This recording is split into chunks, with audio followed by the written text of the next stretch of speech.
So the night before you want to bake the bagels, you'll need to mix the dough. I like to use a stand mixer for this recipe, but you can definitely do it by hand if you prefer.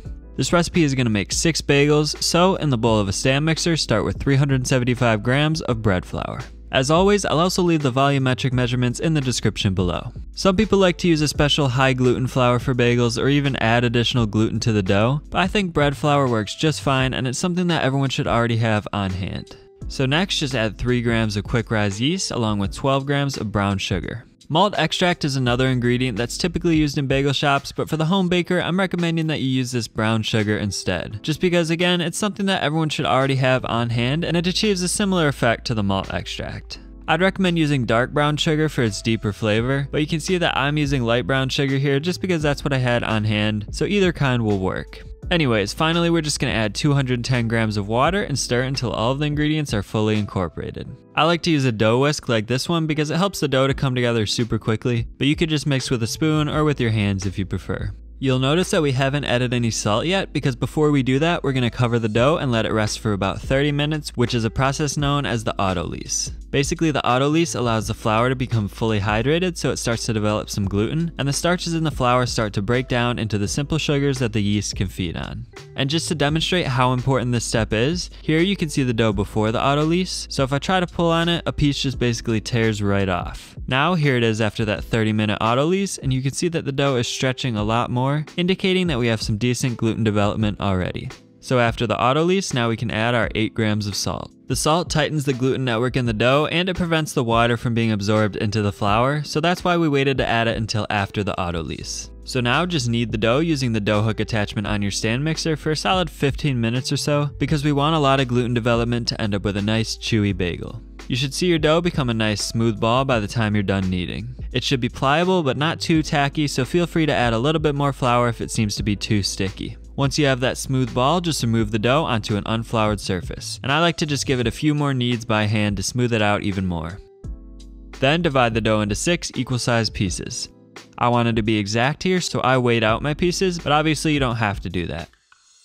Now just form each piece into a ball by sort of rolling the edges underneath like so. This is a pretty lean dough and it's not extremely sticky, so that's why it's important to leave the surface unfloured. You need a little bit of sticking here to shape the dough properly. So once all of the dough balls are formed, just cover them with a damp dish towel and let them rest for 20 minutes to allow the gluten to relax. If you want to give them a very light dusting of flour to make sure the towel doesn't stick, you can do that too.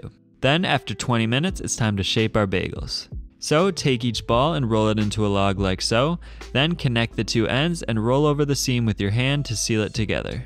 The reason we're doing it this way rather than just poking a hole in the middle is because this way builds a little more structure and chewiness into the dough. So just repeat that process with the rest of the bagels, then place them all onto a parchment paper lined baking tray, which you've sprinkled with either cornmeal or semolina flour, or in my case, a mixture of both.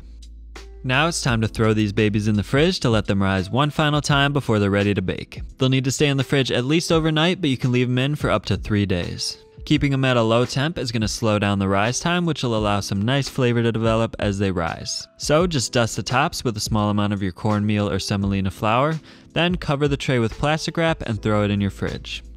Now we're back the next morning and our bagels are ready to bake. You can see they've got a great shape now and have risen pretty nicely. Now, cooking the bagels is a 2-part process, so first we're going to quickly boil them, then we're going to bake them in the oven. So go ahead and get a large pot of water heating up over high heat, and preheat your oven to 350 degrees Fahrenheit, which is about 180 degrees Celsius.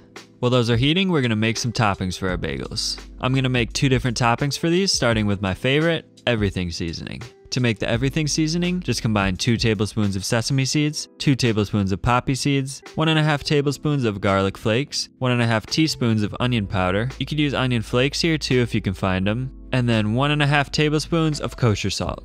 Make sure you're using kosher salt here, or at least some type of coarse salt. If you use table salt, it'll end up way too salty. I'm using Diamond Crystal brand, which is what I'd recommend because it can pretty much be found anywhere, and it's basically the standard kosher salt that most cooks use.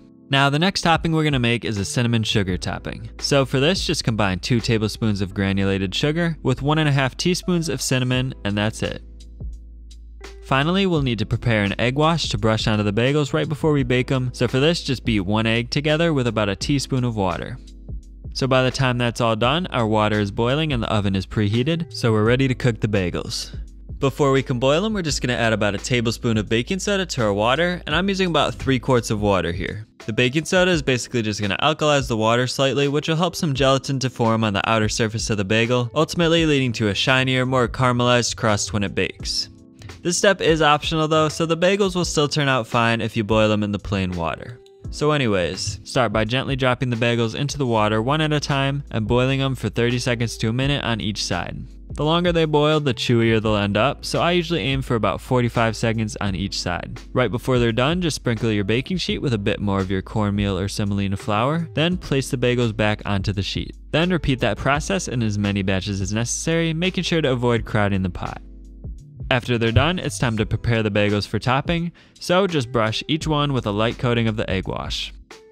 Now your topping choices are up to you, but I'm going to top 2 of my bagels with the everything seasoning, 2 of them with a bit of flaky salt, and 2 of them with just a tiny pinch of kosher salt. These last 2 are going to be the cinnamon sugar bagels, but that topping needs to be applied after they're done baking, so I just added a pinch of salt for now for some extra flavor. Now just toss them in the oven for about 25 minutes until they reach a deep golden brown color. The amount of browning you like is of course up to you, so you could bake them for as little as about 20 minutes, but I like mine pretty dark, so I went for the full 25 minutes. It's also a good idea to rotate the tray halfway through baking to ensure that every bagel gets cooked evenly. Right before they're done baking, you'll also want to melt a small amount of butter, which we'll use to apply the cinnamon sugar topping. When they're done, make sure to let them rest on a wire rack for at least 15 minutes because they're actually continuing to cook from the inside out as they cool. Now before they're completely cooled, you'll also want to apply your cinnamon sugar topping, so go ahead and brush some of your melted butter onto any of the bagels that you left plain, and sprinkle a good dusting of that cinnamon sugar mixture onto the bagels. They're best served fresh after baking, but they can be reheated within the next few days in the oven or toaster. If you want to learn how to make a delicious breakfast sandwich using your homemade bagels, be sure to click the video on the bottom of the screen. I'll see you all in the next one.